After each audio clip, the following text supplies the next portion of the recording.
When I started my makeup journey, Kelsey was and is still one of my biggest inspirations. Her works has a distinct palette and it's just hauntingly beautiful. There's a lot of layers, soft blends, muted contrasting tones, heavy colors, a dark romance of the painterly, moody, and gothic. I frankly am touched by her art. It straight up belongs in galleries and I am obsessed.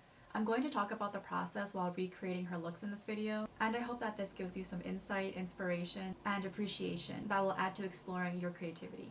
I'll be using a combination of techniques inspired by Kelsey's that has influenced me the most. One of it is the placement of shading diffused with deep tones in the inner corner and bottom of the eye. Second, a spin-off of these painterly effects. One of which that she did on a model inspired by artist Henrik Udalin, who creates really the most mesmerizing pieces. Don't feel bad about copying. It's how every artist finds their style. You basically collect and connect pieces in your brain, and it's just the medium of everything you see over time. That births your own innovation, your own version, and your own spin of things. If you do end up recreating and posting, just credit the artist. If the thought of copying still continues to give you guilt, go read Steal Like an Artist. Any negative feelings you have about copying will disappear. Base already laid with primer and foundation. Next, heavily setting with powder where we'll be applying the makeup and details. When you layer powder over your foundation, it evens out the entire area, prepares and creates a balanced layer for even pigment application and blending. It also blurs the skin and any ridges unseen to the naked eye, absorbs any excess oils all in one go. Applying primer on my lids here, and Kelsey has alabaster skin, so when she applies her color combinations, the contrast is that much more noticeable. She also has these cute doe eyes that follow the direction of her brows, which are also very light. There's a lot of openness to her canvas to work with, and her style suits and enhances her features very well. I have different features, so it'll look different on everyone. It's exciting to explore how styles would look on you. So being inspired by the color contrast and openness, I like to dust either white shadow or a very light powder foundation over my lids, and especially under my eyes. It just brightens and brings attention to the eyes, giving a more stark contrast like it does on Kelsey. Starting with the first shade, press lightly into the inner corner, and just keep patting in the same area. Then start to blend by lifting it slightly upwards. Just with the patting motion alone, it'll start to blend itself. And thanks to the powder we laid before, it'll apply more even. Kelsey has a lot of lid space to work with. My eyes are different from hers. Whatever eye shape or lid space you have, just try it out. Don't mind how it looks. Focus on the experimenting aspect. Trying out techniques opens a lot of opportunity for you to think different.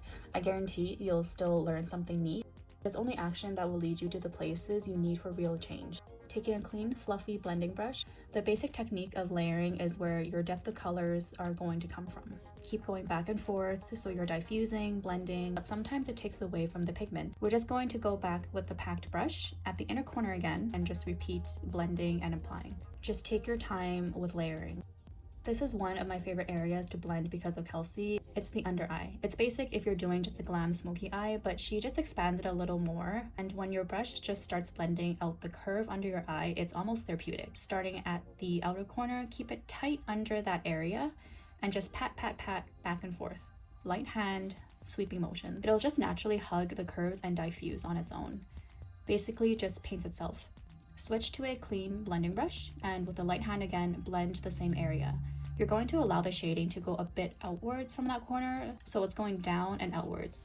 Just keep in mind there's a slight taper, so it's closer to the lower lash line as you move inwards and more diffused as you go outwards. Now again, reinforce the darkness, giving depth, giving soulless romance. This is my favorite of hers. It's so simple, but it gives such a beautiful effect and that painterly look. It's just white shadow next to the dark on the lid. That contrast, that texture, this is what I love to do with matte shadows. Just wanted to show you that before I go in with the glitter. We're giving layers, okay? Layers, people. We work in layers. Okay, some inner corner bling. I'm using a tight compact brush because a compact brush picks up and delivers more pigment. I'm using the very tight side for my under eye and corner, using the flat end for my lid. Just getting as tight and close as possible without poking your eye.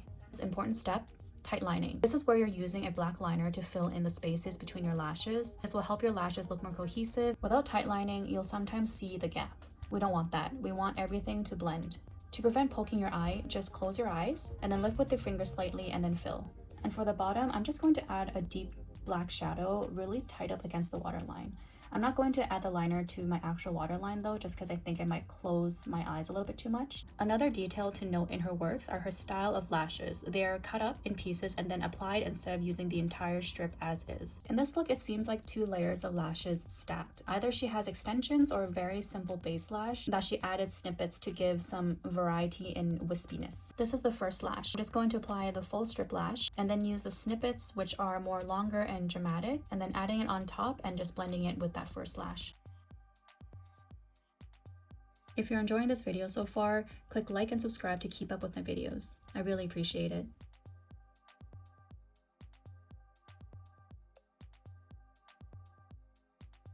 Starting with the basics, we will apply how we usually do with contour and highlight, but we don't have to blend as seamlessly. The painterly effect is a combination of textures.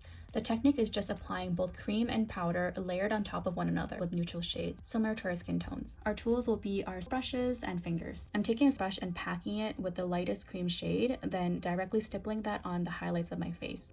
The best way to think about it is applying the deeper neutrals where we usually contour and the lighter shades to where we highlight. I'm taking this cream palette that is pretty thick. This is the best texture to work with painterly styles because it dries matte and you can layer it like impasto, which is a technique that painters use to layer thick paints that gives texture. It's where a lot of Kelsey's work uses too on herself and models. You can take a small clean blending brush, pack it, and go into areas where you want detail. And basically you're just layering powder over cream, cream over powder, which creates some really interesting textures. When layering powder and thick cream products, it'll create not only texture itself, but also enhance and create texture on your skin. So prepare to see your pores start to stick out and some cracks that may show, but don't worry because when used in this painterly style way, it just makes sense and adds character to the overall look. It also shows that we're human as fuck. Make sure you're room temperature or that a fan is facing you, or these cream products will melt. This is where we utilize our intuitive motions. It takes a couple of tries to find our flow, but just try your best to follow me and you'll get the idea and the feeling by yourself. You can use your fingers to melt and move the product around. You can switch back and forth between stipple brushes, your fingers, and smaller brushes. Everything is all just very intuitive. Little strokes, blots, or drags. And if you do want a thicker painterly look, you can always use a spatula to scrape the cream product and apply it directly on your face. This is just the experimentative process of how broad you want the strokes, how thick you want the product to apply, and what details you feel like you want to try. So have fun with it. I'm packing a powder blush over my cheeks, above my brow, and on my forehead a little bit just to add some color back to the face. I'll keep the lips neutral and just contour with the shades I used for my eyes to keep it cohesive with a neutral palette.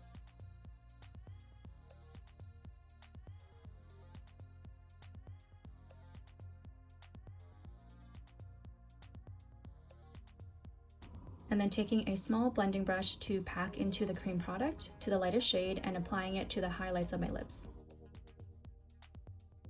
I want to make this into a series to show my appreciation and share my inspirations from different artists and their style. My main goal is that I hope to get you to experiment. We all have our innate creativity and potential, and I think it would just be lovely for us to explore that. So subscribe, join me, and anything you're curious about at all, please don't hesitate to comment and ask. I love sharing whatever info I have if it helps. And that's it. Thank you for watching, and I hope you learned something today.